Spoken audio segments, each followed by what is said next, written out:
गुरु चरण कमलेभ्यो नमः। जय श्री राम, जय श्री कृष्ण, जय श्रीमन नारायण। आज हम आप लोग के बीच में द्वादशी तिथि के विषय में चर्चा करेंगे। और जो एकादशी में व्रत करते हैं और द्वादशी के दिन जो पारण करते हैं, उस पारण के विषय में यह वीडियो बनाया जा रहा है।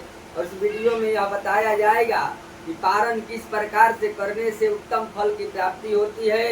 एकादशी व्रत जो किए हैं उसका पारण के संदर्भ में हमारे पास बहुत नाना प्रकार के लोगों का जो है वह काल आता है और प्रश्न लोग पूछ रहे हैं पारण के विषय में।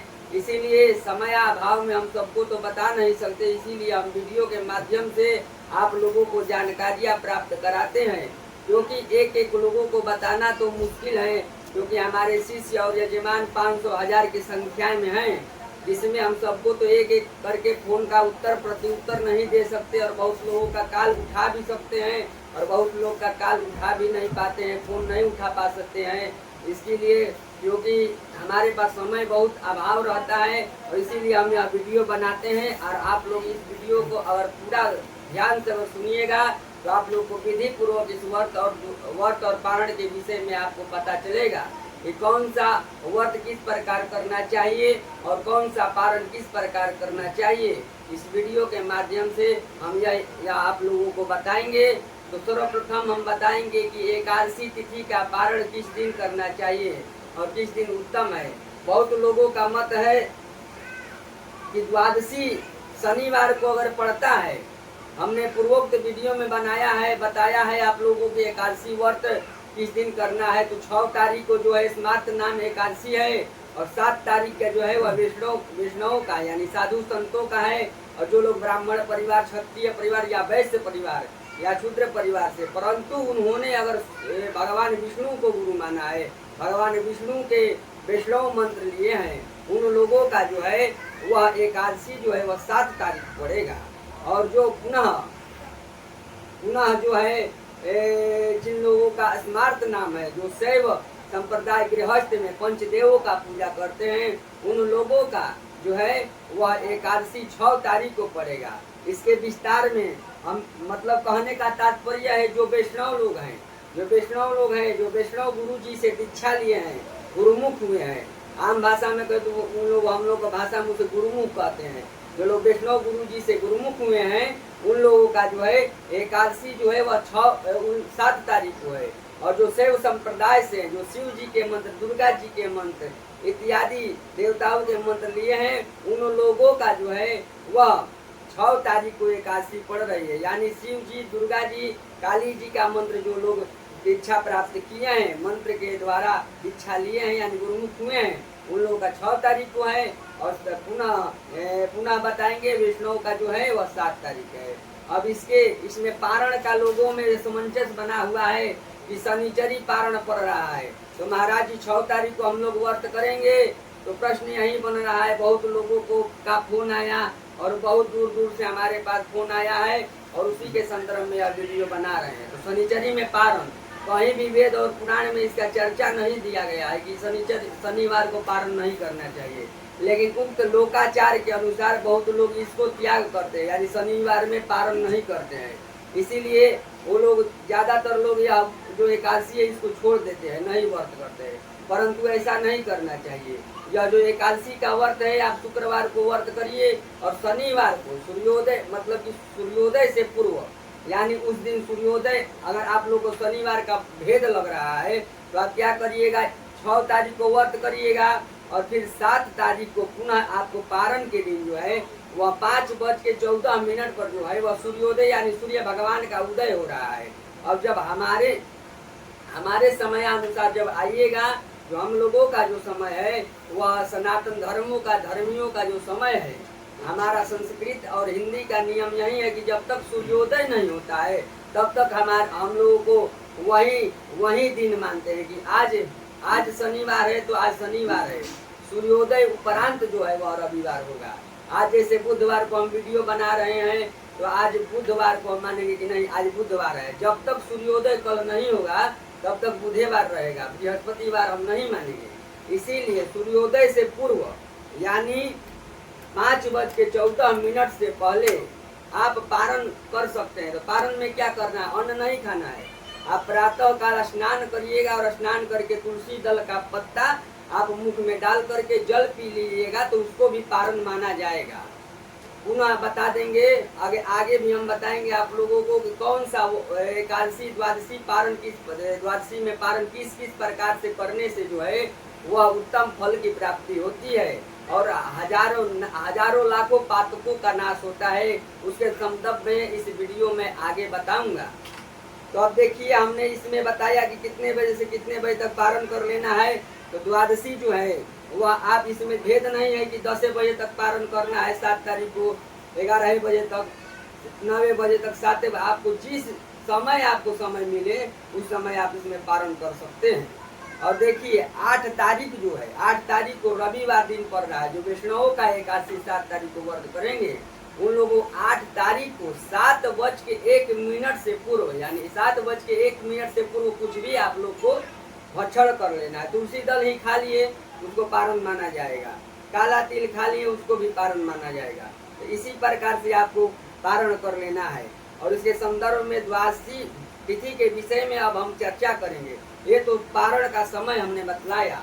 अब द्वादशी तिथि के विषय में क्या क्या द्वादशी के दिन नहीं करना चाहिए और नहीं तो सब एकादशी व्रत का जो है वह सभी जो पुण्य है वह सब नष्ट हो जाते हैं। द्वादशी तिथि का अगर कार्य कोई यह मतलब यह अगर कार्य लोग जो बताया जाएगा कि यह नहीं करना है, अगर वह कर लेंगे तो उसको पाप भी लगेगा और जितना भी पुण्य कर्म द्वादशी एकादशी व्रत में मिला है उनको सब नाश हो जाएगा। तो देखिए द्वादशी तिथि में कहा गया है, स्कंद पुराण में लिखा गया है, कृत्वा चैव पासम मावतु यो स्वानि द्वादशी दिने नैवेद्यम तुलसी मिश्रम हत्या कोटि विनाशनम। यानी इसका पुण्य के विषय में बताया गया है कि स्कंद पुराण में कहा गया है, जो उपवास को करके द्वादशी तिथि में भोजन करता है अर्थात तो तुलसी मिश्री नैवेद्य, यानी मीठा में कुछ तुलसी दल डाल करके, मिश्री और तुलसी दल डाल करके भगवान को भोग लगा करके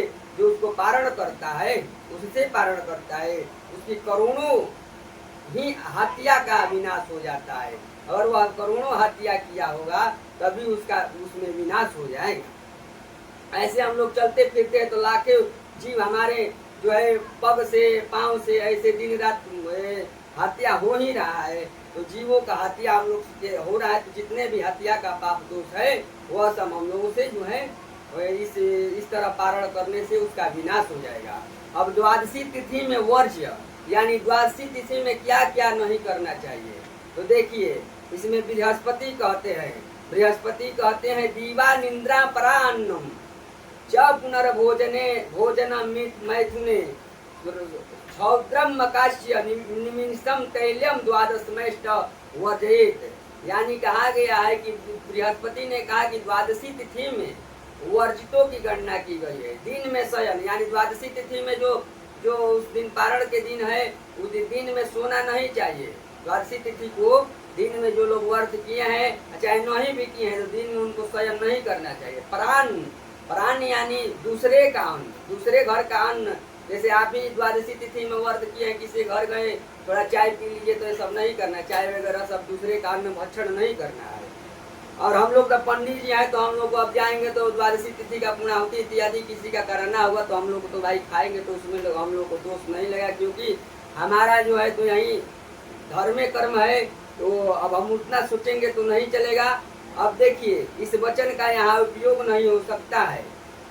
इसका तो वाक्तादि भिन्न दिन परान्न विषय में होने से फिर से भोजन, यानी पुनः भोजन करने के बाद तुरंत पुनः भोजन करना और मैथुन संभोग करना, शहद का भक्षण, उस दिन मध भी नहीं खाना चाहिए, दिन में नहीं सोना चाहिए, दूसरे का भोजन नहीं करना चाहिए दूसरे घर का। और कांस्य पात्र यानी पीतल आदि तांबे इत्यादि के बर्तनों में भोजन उस दिन नहीं करना चाहिए। मांस भक्षण वर्जित है, उस दिन मांस का भक्षण नहीं करना चाहिए। तैल उपयोग यानी तेल का जो है वह उपयोग नहीं उस दिन करना चाहिए, उस दिन वर्जित है। ये 8 वस्तुओं को जो द्वादशी तिथि में वर्जित है, इसको जो करता है वह महान पाप का भागी होता है। उसके सारे एकादशी में किए हुए कर्मों का जो है विलुप्त हो जाएंगे, कुछ नहीं मिला होगा उनको। अब देखिए आगे बता रहे हैं, हेमांद्रव ब्रह्मांड पुराण में जो लिखा है, ब्रह्मांड पुराण में हेमांद्रव जी कहते हैं कि पुनर्भोजने मध्यायो भार आसाय मैथुने उपवास फलम हन्योर्दिवाह निंद्रा च पंचमी। यानी कहते हैं फिर से भोजन करना, भार यानी उस दिन बोझा भी नहीं उठाना है। अब जो लोग भाई कार्य में है वो तो करेंगे ही, परिश्रम नहीं करना है, मैथुन संभोग इत्यादि नहीं करना है, दिन में सोना नहीं है। ये पांचों उपवास के फल को नाश करता है। जो उपवास किए हैं वह सब फल या जो करेंगे वह सब नाश हो जाएगा।